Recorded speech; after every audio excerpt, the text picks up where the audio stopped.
तभी अचानक एक लड़की भयानक जीभ बाहर निकालती है, लेकिन जैसे ही टीचर पीछे मुड़कर देखती है सब कुछ एकदम नॉर्मल दिखाई देता है। लेकिन उन्हीं में से एक लड़की टीचर को इशारा करती है कि वो क्लास से भाग जाए, मगर टीचर उसकी बात अनसुनी करके दोबारा बोर्ड पर लिखने लगती है। तभी फिर से सभी स्टूडेंट्स हवा में उड़ने लगते हैं और जैसे ही वो टीचर को पकड़ने वाले होते हैं कि टीचर फिर से पीछे देखती है, लेकिन इस बार भी सब कुछ नॉर्मल दिखता है। लेकिन डर के मारे टीचर क्लास से बाहर भाग जाती है और पीछे से सारे बच्चे जोर जोर से हंसने लगते हैं। वो टीचर भागते हुए हेडमास्टर के पास पहुंचती है और पूरी बात बताती है, लेकिन हेडमास्टर हैरान होकर कहती है कि ऐसी कोई क्लास इस स्कूल में है ही नहीं। ये सुनकर दोनों मिलकर उस क्लास की तरफ जाती हैं और वहाँ जाकर देखती हैं तो वो एक पुराना भयावह कमरा होता है जो सालों से बंद पड़ा हुआ था। फिर रात में टीचर को लड़की इसका पति ये जानना चाहता था कि उसकी पत्नी सच में अंधी है या सिर्फ नाटक कर रही है। एक कांटा उठाया और उसे उसकी आंखों में चुभाना चाहा। जब उसकी पत्नी ने पलकें नहीं झपकाई तो उसके पति ने राहत की सांस ली। फिर वो खड़ा हुआ तो उसे कुछ अजीब लगा, जिससे अगले ही पल उसने फिर ऐसा ही किया, लेकिन इस बार उसकी आंख बंद हो गई और पत्नी उससे कहा कि वो थकी हुई है और सोना चाहती है। पति ने सोचा कि वो बेवजह शक कर रहा था, लेकिन रात को सोते समय पत्नी चुपके से स्टडी रूम में गई और बाहरी लोगों से संपर्क करने के लिए अपना फोन ढूंढने लगी। लेकिन तभी अचानक उसे एक अग्रीमेंट दिखा जिसमें लिखा हुआ था कि उसकी मौत के बाद उसके पति को उसकी सारी प्रॉपर्टी मिल जाएगी और उस पर इसका सिग्नेचर भी था। ये देखकर उसे याद आया कि कुछ दिन पहले उसने एक पेपर पर साइन किया था।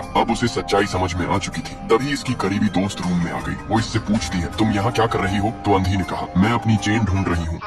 ये आदमी पके हुए भुट्टे को खाते वक्त ध्यान से देखा तो उसे करोड़ों का बिजनेस करने का एक आइडिया आया, क्योंकि भुट्टे पर चटपटे मसाले का उपयोग किया गया था। इसने देखा कि सभी लोग खाने का स्वाद बढ़ाने के लिए काफी ज्यादा मात्रा में मसाले का यूज कर रहे हैं। फिर ये एक नया रेसिपी तैयार करने के लिए दुकान से चिप्स के कुछ सैंपल लेता है और एक नया रेसिपी तैयार करने के लिए बहुत सारे मसाले और सब्जी से रेसिपी तैयार करके अपने छोटे बेटे को खाने के लिए देता है। लेकिन बहुत सारा मसाला यूज होने के कारण रेसिपी बुरी बनती है, जिससे सभी उल्टियां करने लगते हैं। लेकिन ये कंपनी भी इसी रेसिपी को तैयार करने में लगे हुए थे, लेकिन वो मसाले की जगह केमिकल का उपयोग कर रहे थे। ये आदमी एक बार फिर से रेसिपी बनाता है और फिर छोटे बेटे को खाने के लिए देता है, लेकिन इस बार उसके बेटे को चिप्स पसंद आता है। फिर ये चिप्स का पैकेट बॉक्स में करके कंपनी के ओनर को दिखाता है। ओनर जब चिप्स खाता है तो उसे चिप्स बहुत टेस्टी लगता है, जिससे ये काफी सारे टेस्टी चिप्स को बेचकर करोड़पति बन जाता है। ये बच्चा सेंटा को एक चिट्ठी लिख रहा था, लेकिन वो गलती से सेंटा की जगह शैतान लिख देता है, जिससे वो चिट्ठी सेंटा को ना जाकर नरक में शैतान के पास चली जाती है। क्रिसमस की रात जब बच्चा सो रहा होता है तो शैतान अचानक उसके कमरे में आ जाता है, जिससे बच्चा डर जाता है, क्योंकि उसे पता लग जाता है कि ये असली सेंटा नहीं है। शैतान उसको थैंक यू बोलता है कि किसी ने तो मुझे दिल से चिट्ठी लिखा। बच्चा बहुत परेशान था। तभी शैतान ने जब दोबारा चिट्ठी देखा तो उसे पता चला कि बच्चे को स्पेलिंग की प्रॉब्लम है। इसके बाद शैतान खुद को सेंटा के वेश में बदल लेता है। वो बच्चे से 3 विश मांगने का मौका देता है। बच्चे कई घंटे तक सोचते रह जाता है। शैतान परेशान होकर कहता है कि भाई जल्दी बोल, नहीं तो नर्क लेकर चला जाऊंगा।